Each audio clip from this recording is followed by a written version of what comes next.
Hi. അപ്പോൾ നമുക്കിന്ന് അവിയൽ ഉണ്ടാക്കുന്ന ഒരു വീഡിയോ നോക്കാം. അപ്പോൾ പച്ചക്കറിയെല്ലാം നന്നായിട്ട് മഞ്ഞപ്പൊടിയിലൊക്കെ ഒരു 4-5 വെള്ളം കഴുകി എടുത്തിട്ടുണ്ട്. അപ്പോൾ പച്ചക്കറിയിൽ ഞാൻ പിന്നെ ടൊമാറ്റോ, പച്ചമുളകും കൂടെ എരിവിന് ആവശ്യമുള്ള പച്ചമുളകും കൂടെ ഞാനിതിൽ കീറിയിട്ടിട്ടുണ്ട്. കാരണം അരയ്ക്കുന്നതിൽ പച്ചമുളക് ചേർക്കുന്നില്ല. ഈ വേവിക്കുന്നതിൽ കൂടെ തന്നെയാണ് പച്ചമുളക് ഇട്ടിട്ടുള്ളത്. അപ്പോൾ നമുക്കിനി പാത്രത്തിലോട്ട് ആക്കി നമുക്കിനി കുറച്ച് ഉപ്പിട്ട് കൊടുക്കാം. ആവശ്യത്തിന് ഇട്ട് കൊടുക്കാം. ഇനി ഇച്ചിരി വെള്ളം ഒഴിച്ചു കൊടുക്കാം. ഇതൊന്ന് വേവാൻ ആവശ്യമുള്ള വെള്ളം ഒഴിച്ചു കൊടുക്കാം. ഇനി നമുക്കിത് മൂടി വെച്ച് വേവിക്കാം.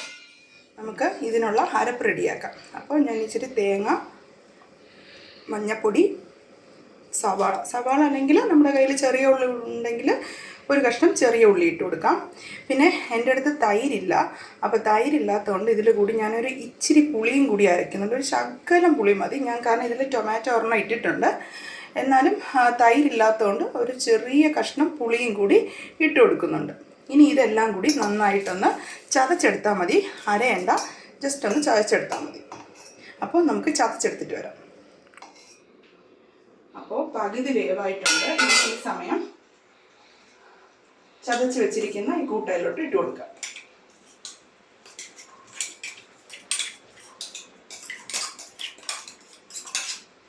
നന്നായിട്ട് ഇളക്കി കൊടുക്കാം. ഒന്ന് ഇളക്കി കൊടുത്തിട്ട് മൂടി വെച്ച് ഒരല്പം കൂടി വേവിച്ചെടുക്കുമ്പോൾ നന്നായിട്ട് വെന്ത് കിട്ടും. നമുക്കൊന്ന് മൂടി വെച്ച് കൊടുക്കാം.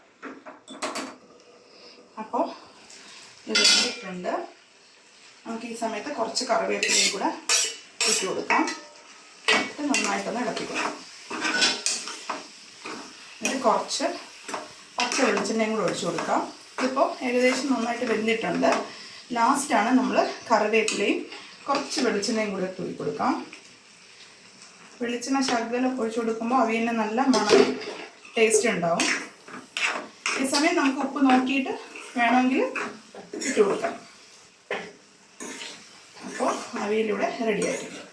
അപ്പോൾ വീഡിയോ ഇഷ്ടപ്പെട്ട എല്ലാവരും ലൈക്കും സബ്സ്ക്രൈബും ചെയ്യണേ. ബൈ.